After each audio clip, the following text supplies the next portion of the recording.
Hi, I'm Carmel Crimmins in Dublin. It's Tuesday, January 27th. Today, signs of a thaw as Trump and Minnesota's governor share a private phone call and a top US Border Patrol official is demoted. Meta, TikTok and YouTube go on trial as a teen says social media addiction fueled her depression. China's top general is under investigation for alleged corruption. And a succession drama, French style. This is Reuters World News, bringing you everything you need to know from the front lines in 10 minutes, 7 days a week.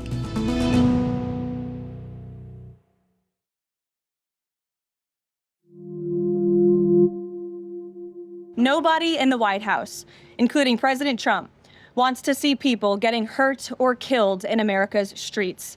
This includes Renee Good, Alex Preddy, the brave men and women of federal law enforcement.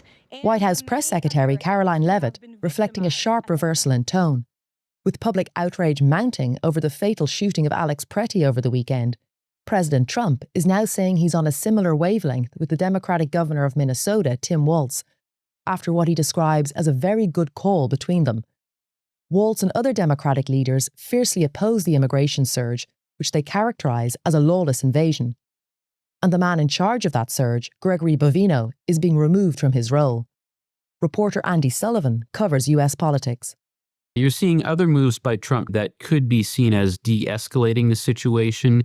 They're pulling out one of their top Border Patrol officials, Gregory Bovino, who is really seen as a face of the crackdown, bringing in the border czar, Tom Homan. But they still appear to be at loggerheads over a number of issues. One of them is the extent to which local police cooperate with federal agents.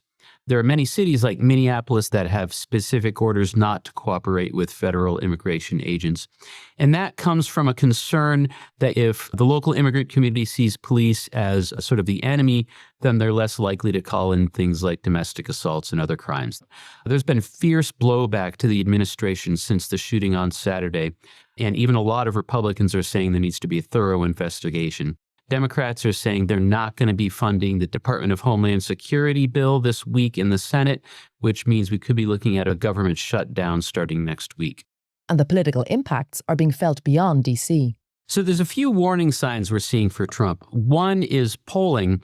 His approval rating on immigration is the lowest it's been since he's returned to office. Remember, this is one of his strongest issues that helped get him elected in the first place. Then you also saw a Republican governor candidate in Minnesota drop out of the race, a guy named Chris Medell. I cannot support the National Republicans' stated retribution on the citizens of our state, nor can I count myself a member of a party that would do so. And finally, you're seeing some pushback from gun rights groups. They're objecting to the line from the Department of Homeland Security that is blaming Alex Preddy for showing up to the protest with a gun. They're saying that the Trump administration is on the wrong side of this. They shouldn't be blaming him for carrying a gun, which he can do lawfully.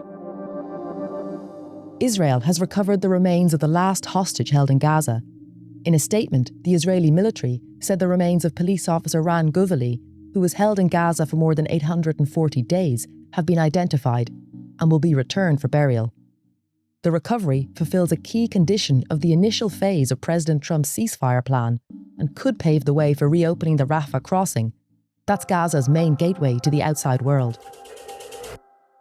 France's government is moving closer to banning social media for under 15s, following in the footsteps of Australia's world-first bloc. And in California, jury selection begins today in a case against TikTok, Meta and YouTube, which are facing allegations their platforms are fueling a youth mental health crisis. The case, brought by a 19-year-old woman who says she became addicted to the apps as a child, is a test for thousands of other pending lawsuits and could crack the legal shield that's protected big tech for decades. Meta CEO Mark Zuckerberg is expected to testify. US tech policy reporter Courtney Rosen is covering the case. The question is whether social media platforms have fueled a mental health crisis in the United States among kids, among teens.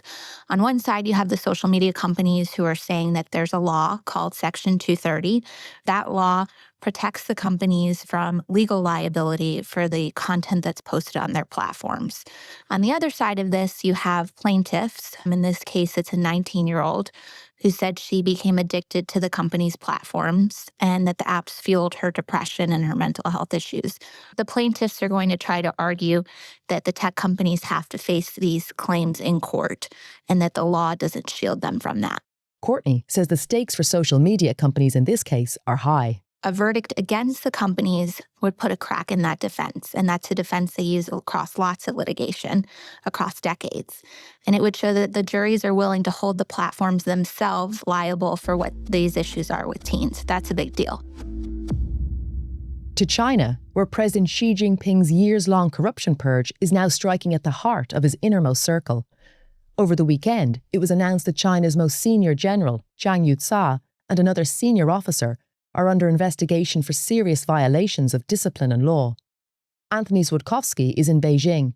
The most important character at the heart of this drama that's playing out at the top echelons of power in China is China's most powerful, most important general, Zhang Yuza. We've spoken to analysts and people who watch this ongoing purge that has kind of consumed the Chinese military basically since Xi Jinping took power in 2012. And what they're telling us is that, number one, this is astonishing and it's really unprecedented. It represents a really important shift in Chinese politics. And this is because Zhang Yuza is not just senior general who has some kind of small overlap here and there with Xi Jinping. Zhang is a princeling, just like Xi Jinping himself, which means that their fathers fought together during the Civil War. And so there is this deep, personal, familial connection. And Anthony says this leaves a number of key military positions unfilled.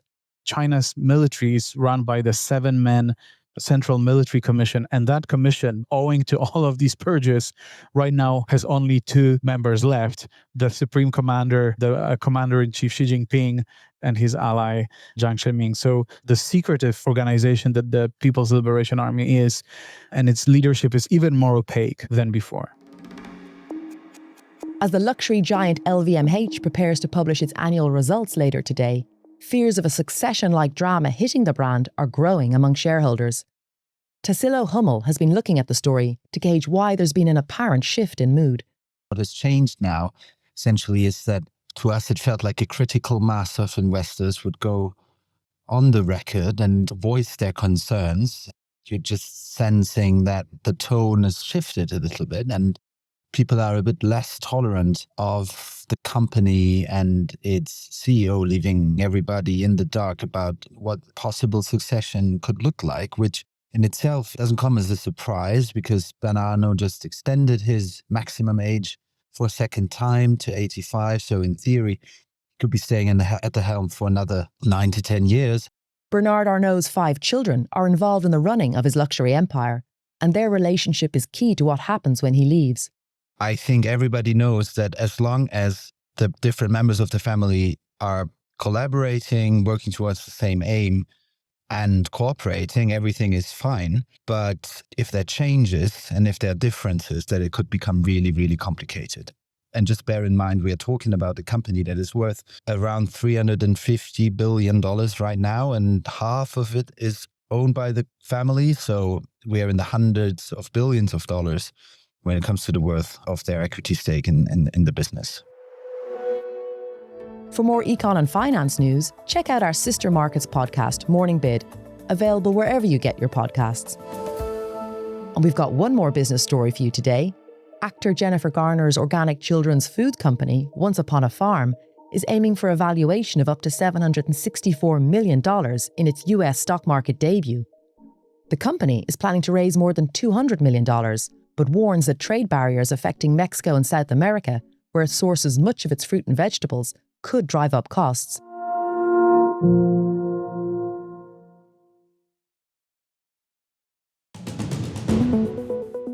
Now, many of you in the US are still struggling in the wake of that monster storm, and extreme cold is expected to persist in some places through the week. But in Australia, they're dealing with the other end of the spectrum, extreme heat. Australian Open organisers invoked their extreme heat policy as temperatures hit 104 degrees. Play was suspended on outer courts and roofs shut on main show courts. We have a story all about it on the Reuters app, and we'll put a link to it in the description of today's show. For more on any of the stories from today, check out Reuters.com or the Reuters app. Don't forget to follow us on your favourite podcast player. If you're listening on a smart speaker, just ask for the latest news from Reuters 7 days a week. We'll be back tomorrow with our daily headline show.